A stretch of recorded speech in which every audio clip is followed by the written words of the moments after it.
भजन संहिता अध्याय 110 मसीह के शासनकाल की घोषणा। मेरे प्रभु से यहोवा की वाणी यह है, तू मेरे दाहिनी ओर बैठ, जब तक कि मैं तेरे शत्रुओं को तेरे चरणों की चौकी न कर दूं। तेरे पराक्रम का राजदंड यहोवा सिय्योन से बढ़ाएगा। तू अपने शत्रुओं के बीच में शासन कर। तेरी प्रजा के लोग तेरे पराक्रम के दिन स्वेच्छावली बनते हैं।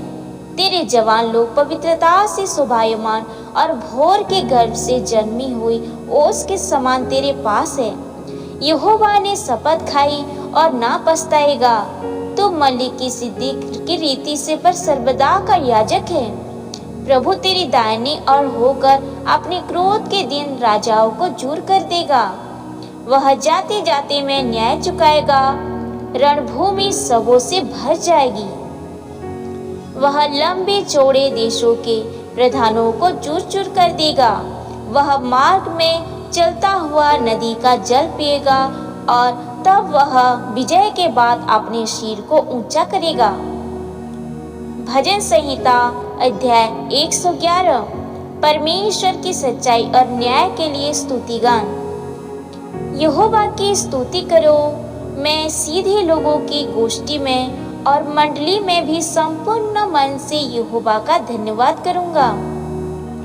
यहोवा के काम बड़े हैं। जितने उनसे प्रसन्न रहते हैं वे उन पर ध्यान लगाते हैं। उसके काम वैभवशाली और आश्चर्यमय होते हैं और उसका धर्म सदा तक बना रहेगा। उसने अपने आश्चर्य कर्मों का स्मरण कराया है। यहोवा अनुग्रहकारी और दयावंत है। उसने अपने दर्बियों को आहार दिया है। वह अपनी वाचा को सदा तक स्मरण रखेगा। उसने अपनी प्रजा को जाति जाति का भाग देने के लिए अपने कामों का प्रताप दिखाया है। सच्चाई और न्याय उसके हाथों के काम है। उसके सब उपदेश विश्वास योग्य है। वे सदा सर्वदा अटल रहेंगे। वे सच्चाई और सिधाई से किए हुए हैं। उसने अपनी प्रजा का उद्धार किया है। उसने अपनी वाचा को सदा के लिए ठहराया है। उसका नाम पवित्र और भय योग्य है।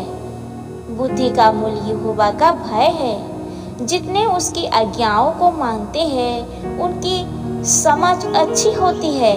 उसकी स्तुति सदा बनी रहेगी। भजन संहिता अध्याय 112 धर्मी व्यक्ति के लक्षण। यहोवा की स्तुति करो। क्या ही धन्य है वह पुरुष जो यहोवा का भय मानता है और उसकी आज्ञाओं से अति प्रसन्न रहता है। उसका वंश पृथ्वी पर पराक्रमी होगा। सीधे लोगों की संतान आशीष पाएगी। उसके घर में धन संपत्ति रहती है और उसका धर्म सदा बना रहेगा। सीधे लोगों के लिए अंधकार के बीच में ज्योति उदय होती है। वह अनुग्रहकारी दयावंत और धर्मी होता है। जो व्यक्ति अनुग्रह करता और उधार देता है और ईमानदारी के साथ अपने काम करता है उसका कल्याण होता है। वह तो सदा तक अटल रहेगा। धर्मी का स्मरण सदा तक बना रहेगा। वह बुरे समाचार से नहीं डरता। उसका हृदय यहोवा पर भरोसा रखने से स्थिर रहता है।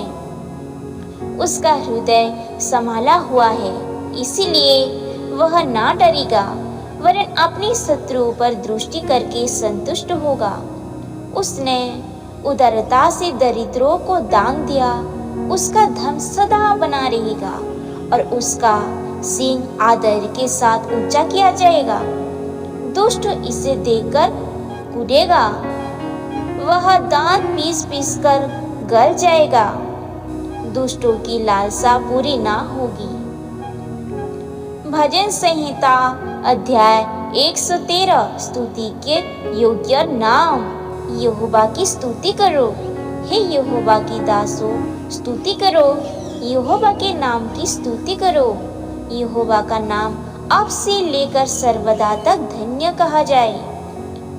उदय जल से लेकर अस्ताचल तक यहोवा का नाम स्तुति के योग्य है। यहोवा सारी जातियों के ऊपर महान है और उसकी महिमा आकाश से भी ऊंची है। हमारे परमेश्वर यहोवा के तुल्य कौन है? वह तो ऊंचे पर विराजमान है और आकाश और पृथ्वी पर दृष्टि करने के लिए झुकता है। वह कंगाल को मिट्टी पर से और दरिद्र को घड़े पर से उठाकर ऊंचा करता है कि उसको प्रधानों के संग अर्थात अपने प्रजा के प्रधानों के संग बैठाए। वह बांझ को घर में बाल बच्चों की अनंत करने वाली माता बनाता है। यहोवा की स्तुति करो। भजन संहिता अध्याय 114 फसह का गीत। जब इस्राएल ने मिस्र से अर्थात याकूब के घराने ने अन्य भाषा वालों के मध्य से कूच किया, तब यहूदा यहोवा का पवित्र स्थान और इस्राएल उसके राज्यों के लोग हो गई। समुद्र देखकर भागा, यरदन नदी उल्टी बही, पहाड़ मेढ़ों के समान मचलने लगे और पहाड़ियां भेड़ बकरियों के बच्चों के समान उछलने लगी। हे समुद्र, तुझे क्या हुआ कि तू भागा? और हे यरदन, तुझे क्या हुआ कि तू उल्टी बही? हे पहाड़ों, तुम्हें क्या हुआ कि तुम भेड़ों के समान? और हे पहाड़ियों, तुम्हें क्या हुआ कि तुम भेड़ बकरियों के बच्चों के समान उछली? हे पृथ्वी, प्रभु के सामने, हाँ, याकूब के परमेश्वर के सामने थरथरा। वह चट्टान को जल का ताल, चकमक के पत्थर को जल का सोता बना डालता है। परमेश्वर का महिमा हो। आमीन।